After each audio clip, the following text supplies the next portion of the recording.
The Chimeran threat began in Russia. The origin of the virus is unknown, but its effects were devastating and swift.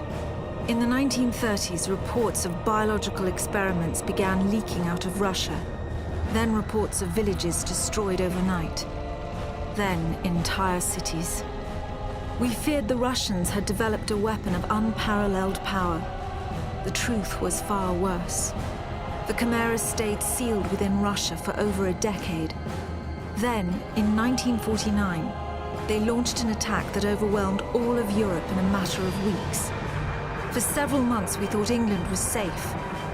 But in October of 1950, the Chimera burrowed under the Channel. We had prepared for them, but in 3 months' time, the war was lost. We abandoned the cities to the Chimera and retreated to scattered military bases and outposts. The Chimera had won. On July the 11th, 1951, the Americans launched an assault on the eastern coast of England. On the second wave of that assault was a sergeant named Nathan Hale. The actions of that soldier have become a matter of both scrutiny and myth. What follows are the known events of his life from July 11th to July the 14th, the day he was last seen.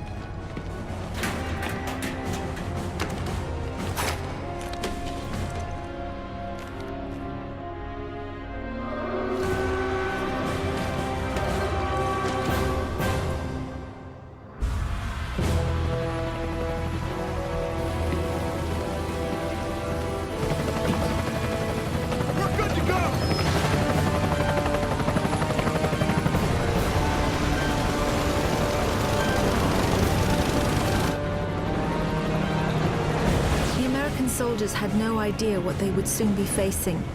The US government had sealed its borders in 1950. Radio waves and newspapers became state property. Only the highest levels of their government knew the truth.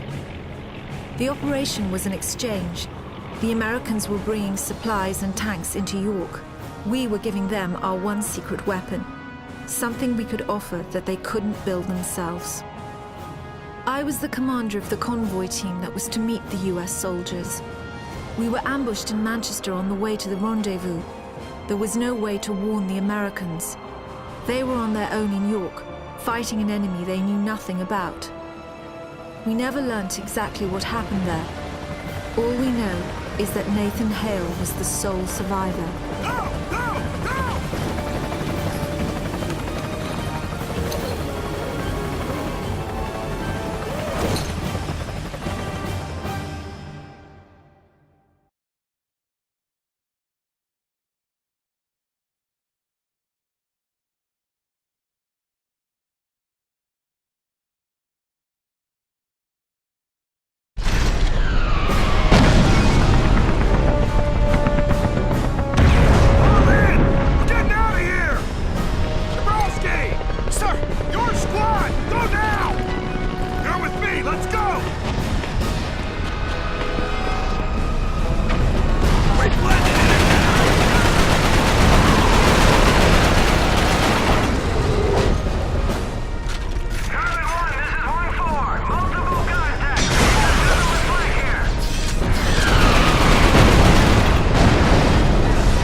Your squad got it bad. Come on, let's get to the depot, double time.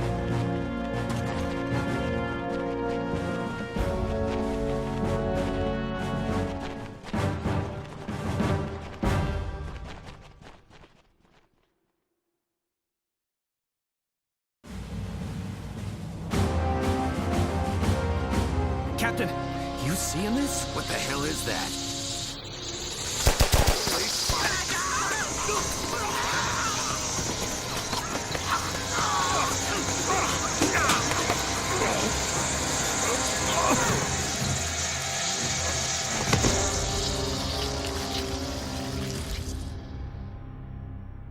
No one knows exactly how Hale was infected by the Chimeran virus. Our only clue is a journal entry recovered from the body of a US medic. It says that he encountered a number of comatose soldiers in a dry creek bed. One of the soldiers, a sergeant, suddenly woke up. Unlike the other soldiers, his body had no wounds at all. The sergeant refused any kind of medical examination, insisting on catching up to the rest of the company. If that sergeant was in fact Nathan Hale, then he remains the only known person to wake up after being infected. Whether the Chimeran virus mutated within him, or whether his body had an innate resistance to it, remains a mystery.